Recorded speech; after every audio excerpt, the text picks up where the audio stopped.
Shri Harikrishna Heights येथे अत्यंत व्याजबी दरात 25 अमेनिटीज आणि प्रशस्त पार्किंग सह 2 आणि 3 BHK रेडी पोझिशन फ्लॅट्स उपलब्ध. बुकिंग साठी संपर्क पार्श्वनाथ प्रोजेक्ट 9090787833.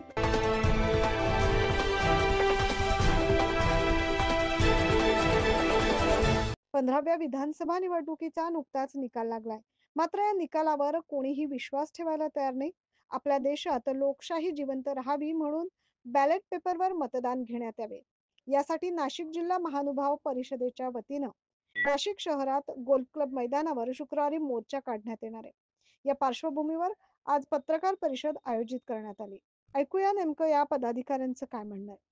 आज जी पत्रकार परिषद घेण्यात येत आहे, आम्ही एक महानुभाव पंथाच्या वतीने आणि सर्व समाजामध्ये फिरत असताना अनेक प्रकारच्या अनुभव येतात आणि बऱ्याचशा सद्भक्तांचं किंवा सर्व जनतेचं म्हणणं झालं की जे काही मतदान झालेलं आहे त्या मतदानामध्ये काहीतरी गोंधळ झालेला असावा, म्हणून एक बॅलेट पेपरवरती मतदान घ्यावं आणि तुम्ही लोकांनी पुढाकार घ्यावा म्हणून आम्ही एक दोन्ही पंथाच्या लोकांनी संगनमत करून एक धार्मिकता तर आहेच, परंतु आपण समाजासाठी काही करू शकतो आणि करत असतो.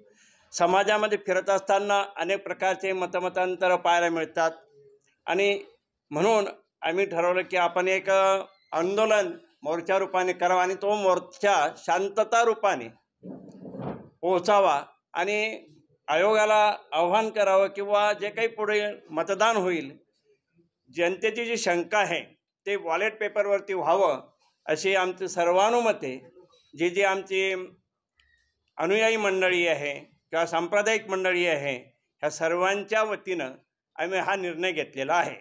आणि हा मोर्चा जास्तीत जास्त संख्येनं कसा पद्धतीत होईल आणि शांततेत होईल असं आम्ही सर्व भक्तमंडळींना सर्व जनतेला आव्हान केलेलं आहे. आता नुकत्याच झालेल्या विधानसभेच्या ज्या निवडणुका आहेत, या निवडणुकाकडे पाहता सर्व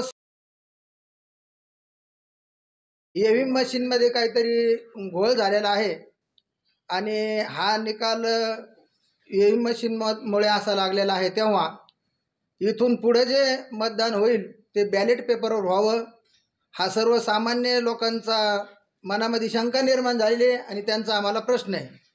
समाजामध्ये फिरताना बरेचशा लोकांनी सांगितलं का अशा प्रकारचा ईव्हीएममध्ये गोंधळ जर असेल तर बॅलेट पेपरवर निवडणुका घ्यायला काय हरकत आहे.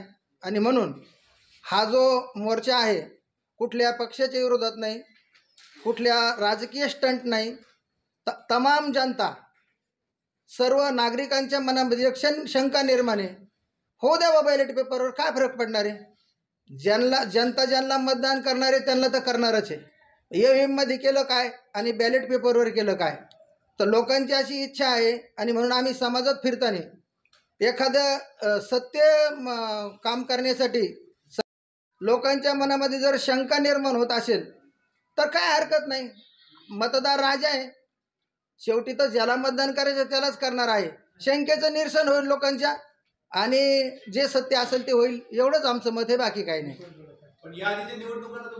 निवडणुकामध्ये आम्हाला जाणवलं नाही. आता सगळ्या लोकांची ही चर्चा सुरू झाली, त्यामुळे लोकांची चर्चा आणि त्यांनी त्या सर्व जनतेची इच्छा आहे की बा असं व्हायला पाहिजे, याकरता बाकी काही नाही. या मोर्चामध्ये महानुभाव पंथाचे सर्व अनुयायी, वारकरी पंथातले सर्व कीर्तनकार, गायक, वादक आणि सर्वसामान्य नागरिक आहेत. या व्यतिरिक्त कोणी नाही. राजकीय पक्षांनी कोणत्या आपल्या पाठिंबा, राजकीय पक्षाचा कुणाचा पाठिंबा नाही आणि कुणाशी आम्ही संपर्कही साधलेला नाही. लोकांनी सांगितलं तुम्ही प्रबोधन करताय, कीर्तन प्रवचन सांगताय, आज अशी अवस्था आहे तर तुम्ही थोडं बोललं पाहिजे आणि तुम्ही भाग घेतला तर काहीतरी आपल्याला मिळेल याच्यातून, हा उद्देश आहे, बाकी काही नाही. साधारण किती लोक असतील मोर्चामध्ये? आता आम्ही तर सगळ्यांना आवाहन केलेले, पण येतील तेव्हाच समजेल किती असतील. तर तसा निश्चित आकडा नाही, पण कमीत कमी 20,000 लोक तर अंदाजानं यायलाच पाहिजे आम्ही ज्यांना बोललो त्यांच्या माध्यमातून. या मोर्चाचा कुठल्याही राजकीय पक्षाशी संबंध नसून केवळ सर्वसामान्य जनतेला न्याय मिळण्यासाठी सर्व राजकीय पक्ष संघटनांनी या मोर्चामध्ये सहभागी व्हावं असं आवाहन आयोजकांच्या वतीनं करण्यात आलाय. Bureau report 9 news Maharashtra.